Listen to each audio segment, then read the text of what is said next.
In just a few weeks, the Supreme Court is expected to rule on the constitutionality of same-sex marriages. While the legal battle is happening in the courts, the ethical and moral discussions are happening in congregations and pulpits all across the state. And one local synagogue is now taking a side. New at 6:30, News Channel 5's Andrea Klein-Thomas tells us why they say the laws of their faith support their decision.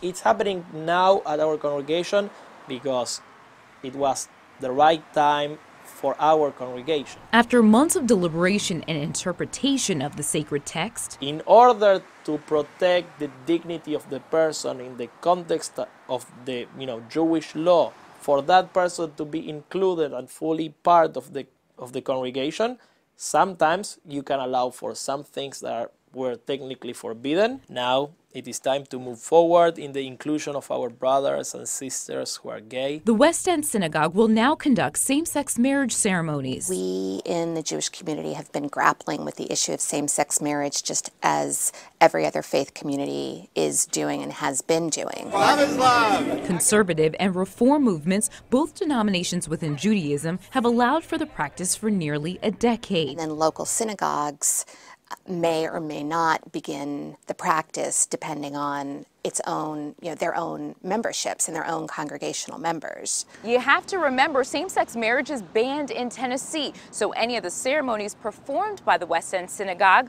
will not be recognized by the state. You may kiss.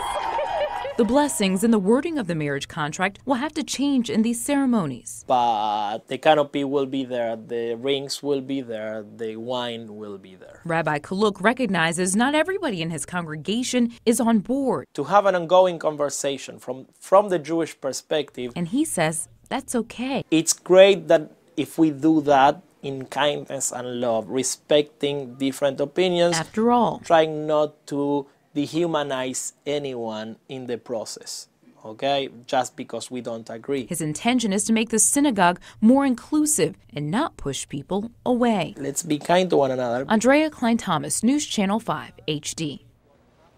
West End is the third synagogue in Nashville to perform same-sex marriages. So far, their first ceremony has not been scheduled.